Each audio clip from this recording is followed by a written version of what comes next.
Bien, vamos a ir a la palabra de Dios. Les voy a invitar a que abra su Biblia allí. Vamos a ir al libro de Filipenses. Estamos en una conferencia misionera, ¿no? Por lo menos eso me dijeron. Y cuando estamos en una conferencia misionera, ¿de qué tenemos que hablar? De misiones, de misiones. Pues yo en esta mañana, no voy a hablar de misiones, aunque sí voy a tocar un aspecto de las misiones. Pero, ¿sabes? Cuando pienso un poco en las misiones y cuando veo la realidad de nuestra iglesia en general, no estoy hablando de esta iglesia en particular o de la iglesia donde Dios me da la oportunidad de servir, sino de la iglesia en general en el mundo, ¿sabe? El panorama no es muy alentador en cuanto a las misiones. Si bien hay esfuerzos, hay trabajos que se están realizando con mucho esfuerzo en distintas localidades, se está alcanzando nuevos lugares, se está llegando, hay más personas que también se están levantando, que están siendo parte en la obra de Dios en las misiones. Sin embargo, también es triste la otra cara, que hay muchas personas que en un momento estuvieron involucrados en las misiones, pero que hoy día ya no lo están. ¿Por qué no lo están? Por distintos motivos. Hay muchas iglesias que en un momento predicaron el evangelio con mucho esfuerzo, allí con mucho trabajo. Sin embargo, hoy día esas iglesias lamentablemente han cerrado sus puertas. Hay ministerios que comenzaron en un momento quizás con mucha visión, con mucho entusiasmo. Sin embargo, algo pasó en el camino y lamentablemente cesó. Anoche compartía con unos hermanos y hablábamos acerca de un hermano, un pastor conocido. Compartimos bastante tiempo de nuestras vidas y fue triste oír que ya no está en el ministerio. Los motivos los desconozco, pero el asunto es que hoy día ya no está. Un hermano que predicaba el evangelio con una pasión, que tenía frutos cada vez que predicaba el evangelio, porque tenía el don del evangelismo también, y en donde andaba, allí predicaba el evangelio. Dios le dio el privilegio de poder estar sirviendo por bastantes años, y hoy día lamentablemente no está. Y quizás cada uno de nosotros en algún momento puede o estamos expuestos a enfrentar esa misma realidad. ¿Sabe por qué pasa eso? Vamos a ir allí al libro de Filipenses, capítulo 1. Pero antes le quiero comentar una pequeña historia que me llamó mucho la atención.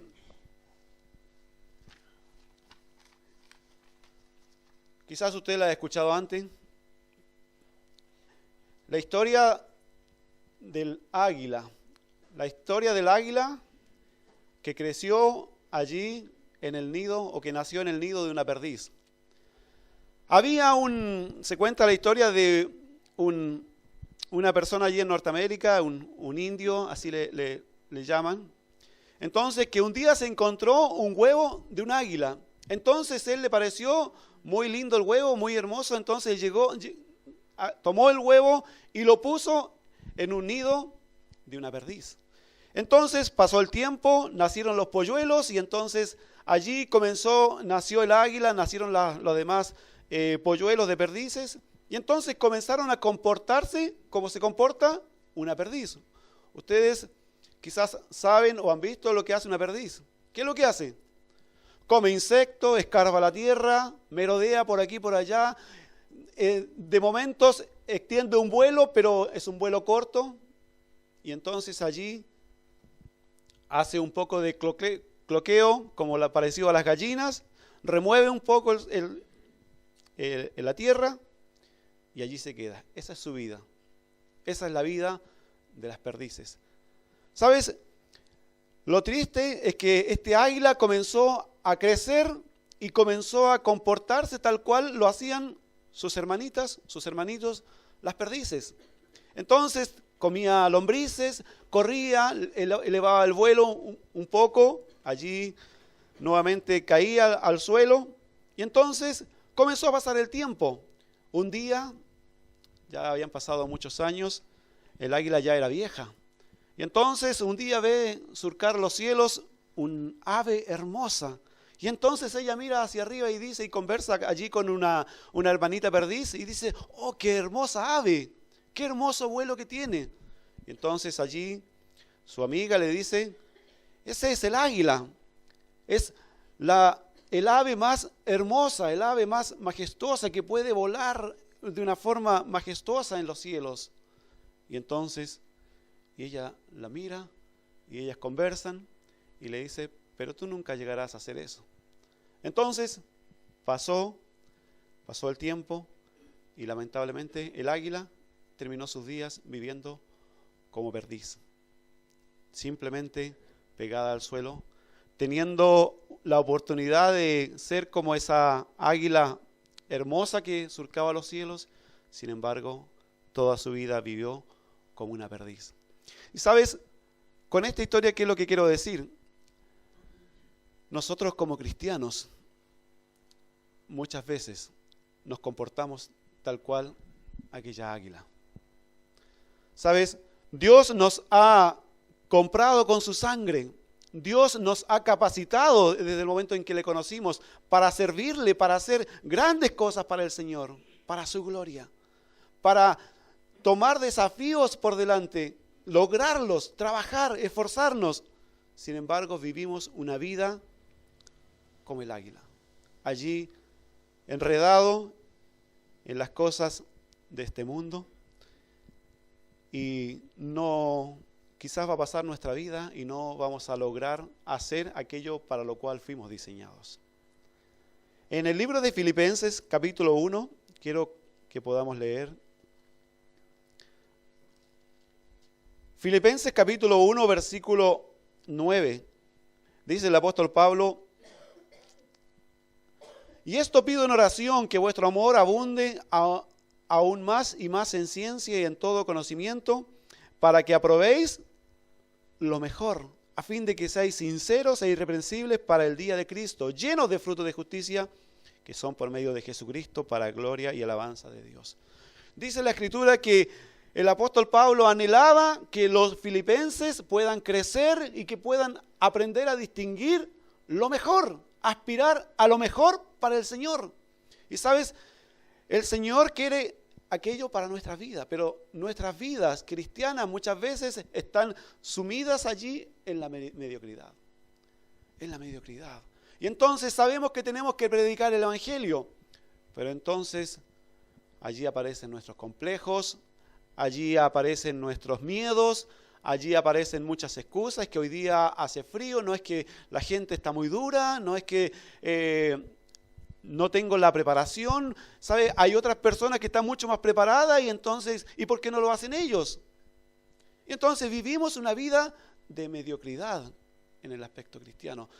Se nos ha pegado esa parte de que tenemos todos de latinos.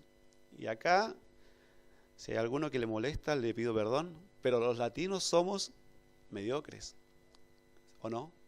Los latinos por idiosincrasia somos medio mediocres, y los chilenos especialmente dejamos las cosas a mitad de camino. O quizás no ha visto alguna vez que comenzó, quizás a usted mismo le pasó, que comenzó a hacer algo con mucho entusiasmo, pero entonces allí surgió un problema y ¿qué hizo? Lo abandonó. Yo sé que quizás hay muchas casas que se comenzaron a construir allí con mucho esfuerzo, con mucho trabajo, pero que en algún momento faltó algo o hubo algún problema y allí quedó. No ha llegado a alguna casa, yo no estoy criticando, pero hay quizás muchas casas que están sin terminar, quizás le falta algo. Y entonces pasó el tiempo y nos quedamos allí, ya nos acomodamos. Y en todo aspecto de nuestra vida, lamentablemente, la tendencia nuestra es a ser mediocres, no hacemos todos aquello que podemos hacer, aquello que tenemos que hacer. ¿Sabes? Lo más triste es cuando el cristiano es mediocre. Pudiendo quizás leer una hora de la palabra del Señor cada día, entonces lee allí a la rápida, al salir lee un versículo, o simplemente pasa el día y no oró, no leyó la palabra de Dios, por consiguiente tampoco predicó el evangelio, fue derrotado por el pecado. Entonces llega la tarde y está frustrado. Y entonces la frustración le gana allí, no ora al finalizar el día, no confiesa sus pecados, se va a dormir y el siguiente día lo voy a enfrentar de esa forma. Pero sin embargo llegó el día domingo y ¿qué hay que hacer?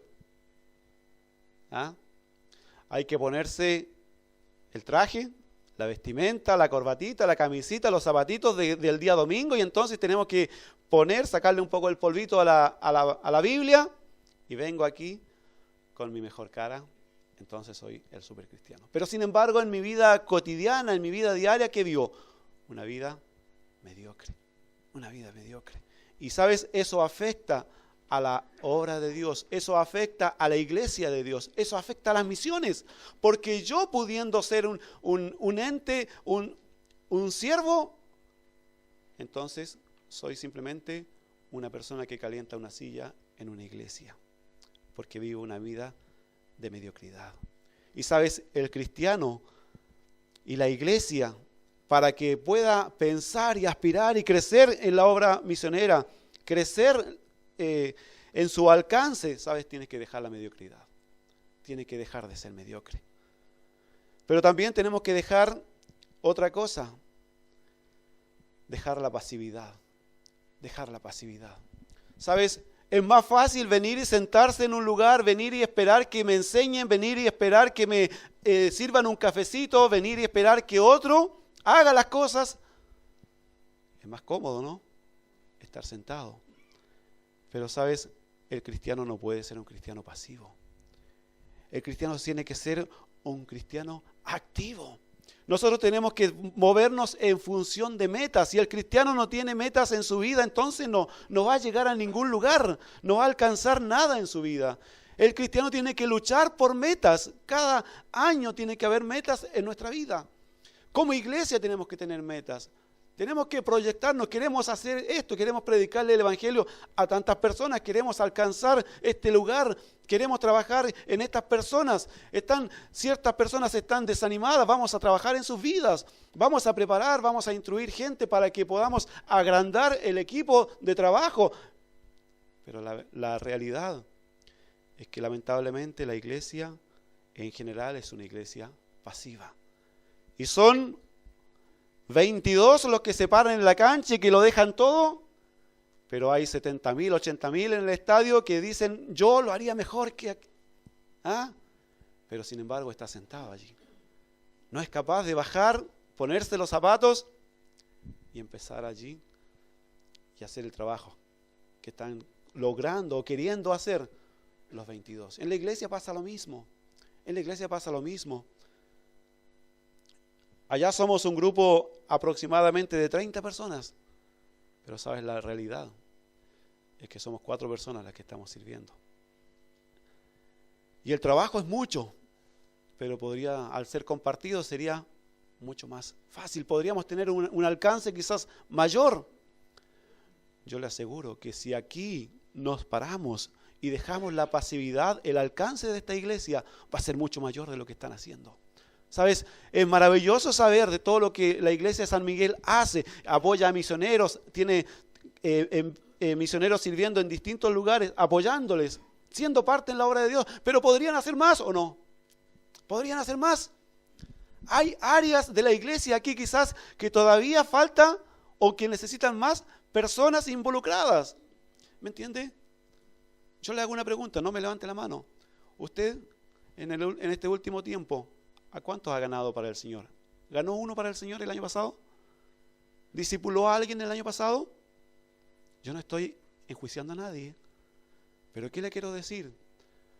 Que la realidad es que nosotros somos muy pasivos. Y entonces el trabajo de todos lo hacen en unos cuantos. Y entonces la obra misionera sufre. La iglesia no tiene el alcance que debiera tener, porque somos pasivos. Allí el apóstol Pablo, hablándole a los corintios, les dice lo siguiente, en el capítulo 14, versículo 12, Dice, así también vosotros, pues que anheláis dones espirituales, procurad abundar en ellos. ¿Para qué? Para edificación de la iglesia. ¿Ves? Los corintios habían sido investidos por el Señor en todos los dones, pero estaban enredados allí en los dones de señales, en los dones de manifestaciones que causaban más admiración quizás delante de las personas, o que ellos en su pensamiento pensaban me hacen más importante, más influyente. Sin embargo, el apóstol Pablo le dice, procurad abundar en ellos, ¿pero para qué? Para la edificación de la iglesia. Que tu talento, que tu don sirva para que otros conozcan al Señor, para que otros se acerquen al Señor, para que otros se reconcilien con el Señor, para que otros se muevan y hagan la labor que tenemos que hacer como cristianos. Para eso debe ser nuestro don. ¿Sabes? El Señor nos ha capacitado a cada uno, ¿no? Yo estoy parado aquí adelante y yo estoy seguro que acá mismo hay personas que podrían estar dando este mensaje, o quizás un mensaje que sería de tremenda bendición para la iglesia, quizás de mucho ánimo. Pero ¿por qué no lo están haciendo? ¿Sabes? Y yo no le estoy diciendo que quizás yo sea mejor que usted, querido hermano. No estoy pensando eso, por favor. Simplemente le estoy compartiendo lo que el Señor me ha permitido ver en mi vida en este tiempo. ¿Sabes? Para que la obra misionera avance, crezca, tenemos que dejar la vida de mediocridad. Tenemos que dejar la vida de pasividad. Allí el libro de Eclesiastés nos dice algo importante, el predicador. Eclesiastés capítulo 9, versículo 10. Si alguien lo encuentra antes que yo, por favor léalo. Todo lo que te viniera a la mano para hacer, hazlo según tu fuerza, porque en el Seol, a donde vas, no hay obra, ni trabajo, ni ciencia, ni sabiduría. Queridos, todos nosotros tenemos la oportunidad de hacer algo en la obra de Dios. Todos nosotros tenemos la oportunidad. Lo que te viniera a la mano a hacer, hazlo, dice. Hazlo. Hoy día tienes salud, hoy día tienes fuerza. Me he encontrado con personas que dicen, yo antes hacía muchas cosas, pero hoy día por mi salud, por mi edad no puedo hacer estas cosas. Pero sabes, quizás hoy día tienes la salud, hoy día tienes la fuerza, hoy día tienes los recursos, hoy día tienes las oportunidades delante de tu mano. Hazlo, hazlo. Porque un día nuestra vida va a terminar. ¿Sabes? Un día nuestra vida va a terminar. Las oportunidades van a terminar. ¿Qué es lo que el Señor quiere de nuestra vida? Que nosotros tengamos iniciativa. A veces decimos, no, es que yo no hago nada porque el pastor, porque los hermanos encargados no me han dado trabajo. No, yo no discipulo a nadie porque no me han designado a nadie. Entonces, y yo le hago la pregunta, ¿y quién le dijo a usted que el pastor o que el hermano tanto tenía que designarle a usted a alguien para discipularlo? ¿Quién le dijo a usted que alguien tenía que decirle, por favor, anda y háblale a tal persona? ¿Quién le dijo eso? El mandato está en la palabra de Dios, ¿no? El mandato está en la palabra de Dios. Id y predicad, id y compartir. ¿Me entienden? El Señor ya nos ha dejado todo para que lo hagamos. Sin embargo, nosotros vivimos una vida de pasividad. ¿Sabes? También tenemos que dejar el miedo al fracaso. Hay muchos que quizás en algún momento han servido al Señor, que han entregado sus vidas, que han dado mucho, pero en algún momento tropezaron, cayeron y nunca más se levantaron. Qué maravilloso es ver personas que han caído, pero que se han levantado. Porque como muchas veces hemos escuchado, el problema no es cuántas veces caemos, sino es cuántas nos levantamos. ¿Cuántas nos levantamos? En este lugar hay una persona a la cual yo quiero mucho, que un día lamentablemente cayó, pero que también llegó el día en que se levantó. Amén por esas personas. Amén por esos cristianos que no se dejaron vencer. ¿Sabes? Quiero compartirles rápidamente algunos versículos allí en el libro de Hechos, capítulo 13. acerca de una persona que en un momento fracasó. Y quizás alguien dijo, no sirve, no, ya no va a ser útil en la obra de Dios. Sin embargo, vamos a ver lo que ocurrió con su vida. Hechos capítulo 13, versículo 5, nos dice, hablando del apóstol Pablo, que salió junto a Bernabé allí a hacer la obra de Dios, comienzan el primer viaje misionero. Versículo 5 dice lo siguiente: y llegados a Salamina anunciaban la palabra de Dios en las sinagogas de los judíos. Tenían también a Juan de ayudante. Juan Marcos fue llevado por Bernabé para que fuera el ayudante de ellos en la predicación del evangelio. ¿Qué nos dice el versículo 13? Habiendo zarpado de Pafos, Pablo y sus compañeros arribaron a Perge de Panfilia, pero Juan, apartándose de ellos, volvió a Jerusalén. Juan empezó con mucho esfuerzo, quizás con mucho entusiasmo, pero sin embargo comenzaron a surgir los impedimentos, los problemas, las dificultades. ¿Y qué pasó? Y por alguna razón, él regresó a Jerusalén. Regresó a Jerusalén. ¿Qué nos dice el capítulo 15? 15, versículo 39. Ustedes conocen la historia, ¿no?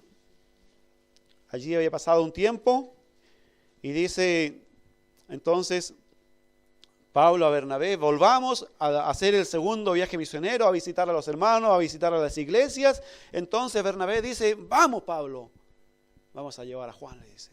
Y entonces Pablo, ¿qué dice? No, de ningún modo. Ya nos abandonó una vez, quiere que lo haga de vuelta. Pero sin embargo, hubo allí un Bernabé.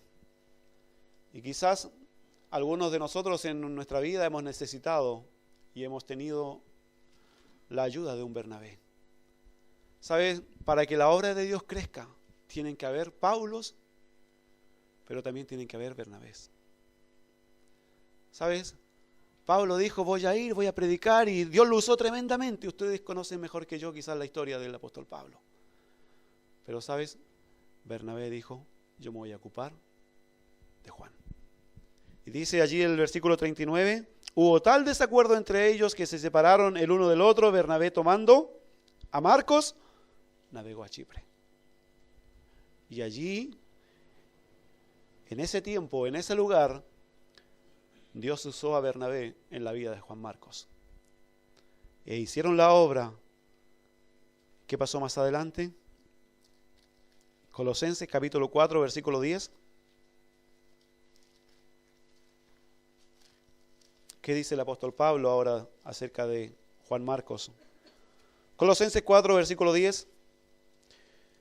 Dice: Aristarco, mi compañero de prisiones, os saluda, y Marcos, el sobrino de Bernabé, acerca del cual habéis recibido mandamiento. Si fuere a vosotros, recibidle. ¿Sabes? Ahora está nuevamente Pablo, ha pasado el tiempo. Bernabé trabajó en la vida de Juan Marcos. Juan Marcos volvió a ser útil en las manos del Señor.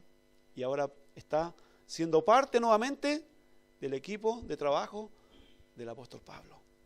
Y entonces Pablo puede hablar con toda confianza. Si va a ustedes, recíbanle. Es un hermano de confianza. Tiempo atrás el apóstol Pablo no confiaba ya en Juan Marcos. Sin embargo, ahora ha pasado el tiempo, ha habido un trabajo en su vida. Alguien que había caído se ha levantado. Entonces, ahora es útil en la obra de Dios. ¿Sabes? Quizás hay muchas personas que en la vida cristiana han fracasado por pecado, por malas decisiones, quizás por decisiones que afectaron, decisiones de tercero que le afectaron a él o a ella, y que han abandonado. Y sabes, sé que cuesta nuevamente levantarse, sé que cuesta nuevamente volver a poner la mano en el arado, como decía el Señor. Cuesta quizás volver y aceptar el desafío de poder hacerme cargo, de ser parte en un equipo de trabajo, de poder nuevamente volver a ser alguien útil en la obra de Dios. Y hay muchos argumentos, pero ¿qué pasa si es que me vuelve a suceder lo mismo? ¿Qué pasa si vuelvo a tener el mismo problema? Tenemos que dejar el miedo al fracaso. Tenemos que obedecer la palabra del Señor. ¿Qué nos dice 2 de Timoteo capítulo 4, versículo 11? Dice, solo Lucas está conmigo. Toma a Marcos y tráele contigo, porque me es útil para el ministerio. Me es útil para el ministerio. Tenemos que dejar el miedo al fracaso. Tenemos que dejar la mediocridad. Tenemos que dejar la pasividad. Pero también tenemos que dejar de ser espectadores. Tenemos que dejar de ser espectadores. Para que la obra de Dios crezca, para que la obra misionera avance, para que esta iglesia pueda tener un alcance mayor de lo que hoy día está realizando. ¿Me entiende? Para que se puedan abrir otras obras. O para que esa pared o la que sea se derribe y se levanten otras paredes nuevas y entonces hay un espacio mucho mayor en donde puedan llegar más gente a este lugar. Sabes, usted, querido hermano, y yo tenemos que dejar de ser espectadores. Tenemos que dejar de ser espectadores. Allí mismo en el libro de 2 de Timoteo capítulo 2 dice lo siguiente. Tú pues, hijo mío, esfuérzate en la gracia que es en Cristo Jesús. Lo que has oído de mí ante muchos testigos, esto encarga a hombres fieles que sean idóneos para enseñar también a otros. Que sean idóneos para enseñar también a otros. Queridos hermanos, si hoy día no estás haciendo todo lo que sabes que el Señor te ha capacitado para hacer, ponte a hacerlo, ponte a trabajar. Si hoy día no estás haciendo nada, si hoy día no estás ocupando alguna responsabilidad, no te levantas y estás preocupado, voy a orar por esta responsabilidad que tengo. Si no estás haciendo nada, primero, ponte a orar y pídele perdón al Señor por no estar haciendo nada. Segundo, pídele al Señor que te dé de su gracia y su ayuda para poder ir y compartir el Evangelio a alguien. Para quizás ir, dejar tu tranquilidad en tu hogar, quizás lo calentito, lo fresquito, como sea, e ir a visitar a algún hermano que quizás no viste en la iglesia el fin de semana. Porque quizás aquel hermano que no está esperando que tú llegues, que tú compartas con él, que ores con él, que le animes con la palabra del Señor, que le aconsejes, que compartas, que le des un abrazo. ¿Sabes? Hay algo que practicamos nosotros en la iglesia ya en el tiempo de la Santa Cena, lo hacemos de vez en cuando. Y es un tiempo para poder acercarse el uno al otro. Somos una iglesia pequeña, entonces no nos lleva mucho tiempo hacer aquello. Pero, ¿sabes? Es un tiempo hermoso en donde podemos acercarnos el uno al otro antes de compartir los símbolos. Entonces, lo que yo siempre digo, si hay algún problema, algo que quizás tienes pendiente con tu hermano, por favor, arréglalo antes y luego ven y participa. Pero si no hay ningún problema, como es lo que uno mayormente espera, entonces aprovecha esta ocasión para decirle a tu hermano, hermano, te amo en el Señor. Gracias por estar acá. Gracias por tu vida, gracias por tu ejemplo. Te animo a seguir adelante y dale un fuerte abrazo. Y te aseguro que va a ser de bendición para tu hermano. ¿Sabes? Muchas veces nosotros venimos a la iglesia y vemos a los hermanos, pero no nos acercamos y no les saludamos, quizás con un fuerte abrazo. Y quizás ese fuerte abrazo, cariñoso, va a ser de tanta bendición para alguien. Y el Señor te va a usar con algo tan pequeñito. Pero a veces nos olvidamos de esas cosas. Tenemos que dejar de ser espectadores. Dice allí el apóstol Pablo a Timoteo en el capítulo 2, versículo 15, procura con diligencia presentarte a Dios aprobado, aprobado. Siempre usamos este pasaje en cuanto a los siervos de Dios, ¿no? Pero usted, querido, usted, querida, también no es un siervo de Dios, no es una sierva de Dios. Tiene que solamente son siervos de Dios los que han recibido un llamado del Señor para hacerse cargo de una obra, para hacerse cargo de un ministerio. ¿No lo es acaso usted que quizás no tiene ninguna responsabilidad? Sí, usted es un siervo de Dios si es que está dispuesto a hacerlo. Usted es una sierva de Dios si está dispuesto a hacerlo. Si está dispuesto a dejar de ser un espectador. y entrar a la cancha y jugar el mejor partido de su vida. ¿Sabe? ¿Por qué le digo todo aquello? ¿Por qué le digo, dejemos la mediocridad, dejemos la pasividad, dejemos el miedo al fracaso, dejemos de ser espectadores? ¿Por qué todo aquello? Yo le voy a decir la razón. Usted la conoce, pero se la quiero recordar brevemente. Vamos a Hechos 1:8, por favor. Hechos 1:8.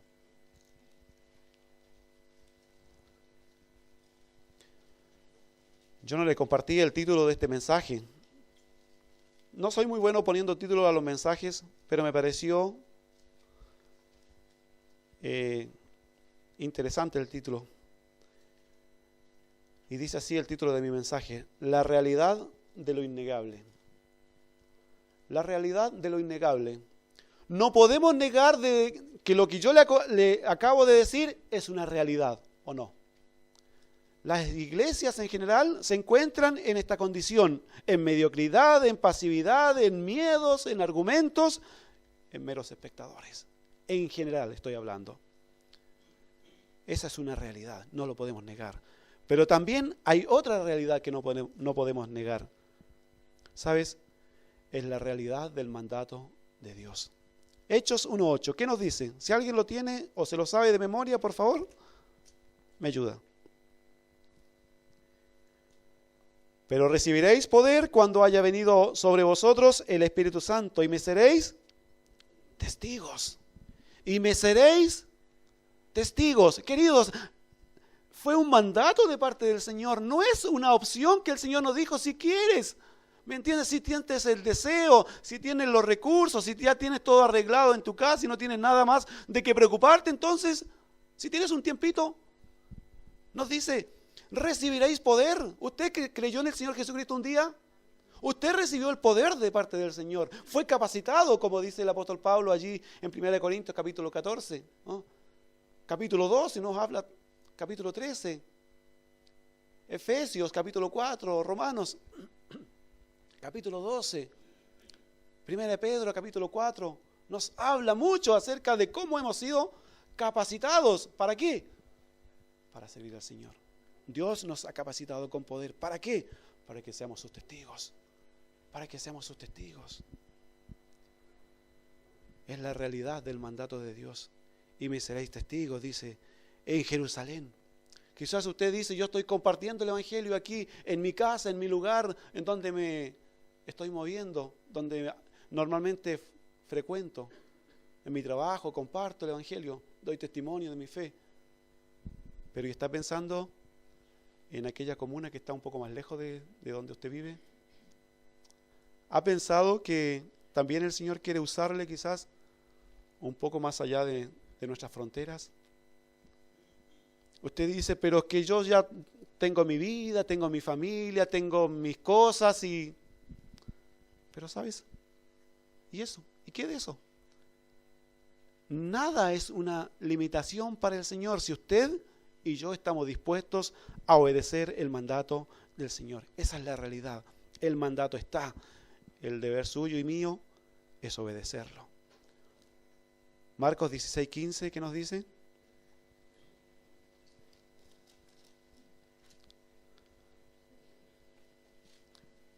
Y id por todo el mundo. Muchas gracias. Id por todo el mundo.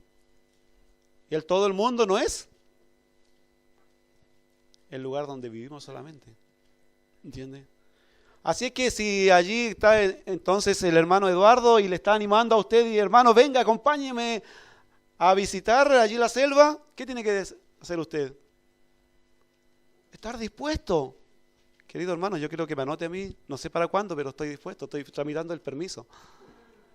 Pero tengo el deseo, el anhelo en mi corazón hace muchos años. Pero ¿sabes? Muchas veces nosotros ponemos excusas, pero ¿cómo voy a ir a tales lugares si yo tengo problemas al estómago? No se preocupe, el Señor se va a encargar de su problema al estómago. Usted dice, pero es que yo no sé, nunca he tratado, nunca he salido de la frontera, no sé qué hay más allá de la Alameda. ¿Ah? No se preocupe, allí el Señor va a estar con usted y si usted está dispuesto, el Señor le va a usar porque usted está obedeciendo el mandato del Señor. ¿Sabes? Ese es el mandato del Señor, que vayamos y prediquemos el Evangelio. Quizás usted dice, yo tengo una vida muy atareada, trabajo 12 horas al día, llego a mi casa, tengo que preocuparme de mi familia, tengo que hacer cosas en casa, tengo todo un desastre allí en mi casa, la bodega llena de cachureo, no puedo ordenar nunca. ¿Sabes? Yo le creo, en mi caso pasa lo mismo. Pero ¿sabes? No hay mayor gozo que compartirle el Evangelio a una persona y cuando una alma pasa de muerte a vida. No hay mayor gozo que eso. Y eso queda para la eternidad. El desorden que quizás o aquellas cosas materiales que están por alcanzar, un día va a quedar acá.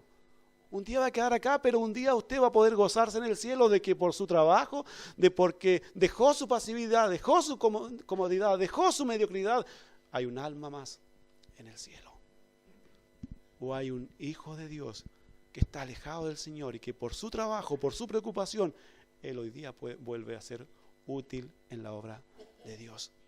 Queridos, es la realidad del mandato de Dios. Pero también está la otra realidad, la realidad del cielo. Y a veces nosotros como que nos olvidamos y vivimos una vida y pensamos que no hay nada más que lo que podemos ver acá. Donde pisan nuestros pies, donde vamos todos los días, del vehículo más cómodo. No estoy diciendo nada contra eso, yo también quiero tener un vehículo cómodo, ¿ya? Me preocupo que van pasando el tiempo y quizás uno dice, pero ¿cómo el otro tiene un vehículo más nuevo y yo todavía no puedo tenerlo? Esas son preocupaciones normales, pero ¿sabes? Hay una realidad que olvidamos muchas veces y es la realidad del cielo. El Señor Jesucristo nos dice allí en el Evangelio de Juan, capítulo 14, no se turbe vuestro corazón, ¿creéis en Dios? Creed en mí. En la casa de mi Padre muchas moradas hay, y si así no fuera, yo os lo hubiera dicho. Voy pues a preparar lugar para vosotros, y si me fuere y os prepararé lugar, vendré otra vez y os tomaré a mí mismo, para que donde yo estoy, vosotros también estéis. Tenemos la seguridad, la promesa de parte del Señor, de que Él está preparando una morada. El cielo es real, querido hermano. No tenemos el tiempo para hablar en detalle. Podemos ir, le dejo como tarea para que usted lea el capítulo 21, capítulo 22 de Apocalipsis. Allí va a tener un bosquejo de lo que es el cielo. Es maravilloso, pero es real. Es real. Y usted puede trabajar para que más personas que hoy día en este momento no están asegurados con su boleto. Hay un folleto que me gusta mucho, que dice la entrada al cielo. Es como una entrada al cine allí. ¿Entiende?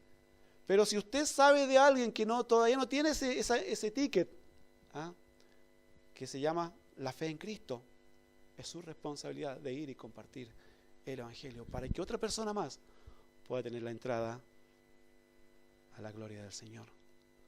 ¿Sabes? Hay otra realidad.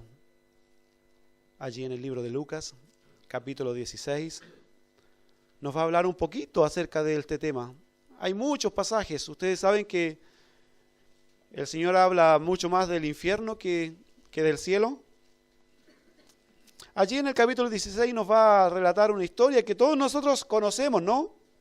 Pero, ¿sabes? Hay unos versículos muy tristes allí. Capítulo 16, versículo 19 en adelante. Conocemos la historia, ¿no? El hombre rico dice que se vestía de púrpura y de lino fino y que cada día hacía banquete con esplendidez. Sin embargo, había otro que comía las migajas del hombre rico. Y un día entonces murieron ambos. ¿Y qué dice la palabra del Señor? Murió el mendigo y fue llevado por los ángeles al seno de Abraham, y murió también el rico y fue sepultado. Y en el Hades alzó sus ojos estando en tormentos. Ojo que no está hablando del infierno todavía acá. Está hablando de un lugar de tormento. ¿Qué pasa? Dice, y vio de lejos a Abraham y a Lázaro en su seno. Entonces, ojo, otra cosa. Lázaro no fue a descansar a la presencia del Señor simplemente porque era un mendigo, porque era un pobre. Y el rico fue al lugar de tormento porque era rico. No, esa no fue la razón. La razón fue que uno un día creyó en quién, en Dios, y el otro confió en sus riquezas, en su poder, y rechazó a Dios en su vida. Esa es la razón, esa es la única razón porque las personas un día van a ir a condenación eterna, porque rechazan el regalo más maravilloso que pueden recibir en sus vidas. Dice, entonces él dando voces, dijo, Padre Abraham, ten misericordia de mí y envía a Lázaro para que moje la punta de su dedo en agua y refresque mi lengua, porque estoy atormentado en esta llama. Pero Abraham le dijo, hijo, acuérdate que recibiste tus bienes en tu vida y Lázaro también males, pero ahora este es consolado aquí y tú atormentado. Además de esto, una gran cima está puesta entre nosotros y vosotros, de manera que los que quisieran pasar de aquí a vosotros no pueden, ni de allá pasar acá. Entonces les dijo, te ruego pues, Padre, que le envíes a la casa de mi padre, porque tengo 5 hermanos, para que les testifique, a fin de que no vengan ellos también a este lugar de tormento. ¿Sabes? La realidad es que hoy día hay personas que están clamando quizás, que están en tormento y que ya no hay vuelta atrás, pero que están clamando, por favor, tú que todavía tienes la oportunidad, yo que todavía tengo la oportunidad, anda y compártele el evangelio a mi familia, compártele el evangelio a mi hijo, compártele el evangelio a mi papá, compártele el evangelio a mi vecino, compártele el evangelio a mi compañero de trabajo. Piensa en aquellos que están en otros lugares, porque hay una realidad que no podemos negar, que un día todo aquel que no tiene al Hijo de Dios, que dice la palabra de Dios, no tiene la vida. Sin embargo, aquel que tiene al Hijo de Dios, que tiene la vida eterna. Queridos, quiero terminar solamente compartiendo un versículo más allí en el libro de Isaías, que me encanta este versículo. Dice allí Isaías capítulo 55, buscad a Jehová mientras puede ser hallado, llamadle en tanto que está cercano, deje el impío su camino y el hombre inicuo sus pensamientos, y vuélvase a Jehová, el cual tendrá de él misericordia, y al Dios nuestro, el cual será amplio en perdonar. Porque mis pensamientos no son vuestros pensamientos, ni vuestros caminos mis caminos, dijo Jehová. Como son más altos los cielos que la tierra, así son mis caminos más altos que vuestros caminos, y mis pensamientos más que vuestros pensamientos. Nosotros podemos quizás estar sumidos como cristianos a veces en nuestra vida de mediocridad, como decía, una vida de pasividad, una vida donde estamos enfrentando distintos temores en nuestra vida y entonces no hacemos aquello que tenemos que hacer. Estamos siendo meros espectadores. Pero sabes, el Señor tiene mucho más para usted y para mí, queridos. El Señor tiene cosas maravillosas en las cuales usted y yo podemos involucrarnos. Y eso se llama la obra de Dios. Eso se llama el trabajo de ir y compartir el evangelio. Eso se llama edificar la iglesia. ¿Me entiende? Usted, querido hermano, querida hermana, que quizás nunca se ha parado frente a un púlpito delante de unas hermanas o delante de unos hermanos, y quizás nunca lo va a hacer, pero sabes, usted también tiene la misma responsabilidad que tengo yo, que estoy aquí adelante. ¿Sabes? El Señor tiene mucho más para su vida. No desaproveche todas las oportunidades que el Señor quiere regalarle. Simplemente, ¿qué está esperando Él de nosotros? Obediencia. ¿Está dispuesto usted a que este año sea un año diferente? A que esta iglesia pueda tener mayor fuerza, mayor alcance, simplemente porque usted dice, yo voy a hacer algo más. Yo voy a creer en el Señor, que Él tiene cosas mayores para mí, que Él quiere utilizarme en vidas de personas, que es lo más maravilloso, que yo voy a ser el portador de ese mensaje más maravilloso que puede llegar al oído de una persona. Yo voy a hacerlo. ¿Estará dispuesto usted? Dios quiere que sí. Vamos a dar gracias al Señor por su palabra. Le invito a ponerse en pie, por favor.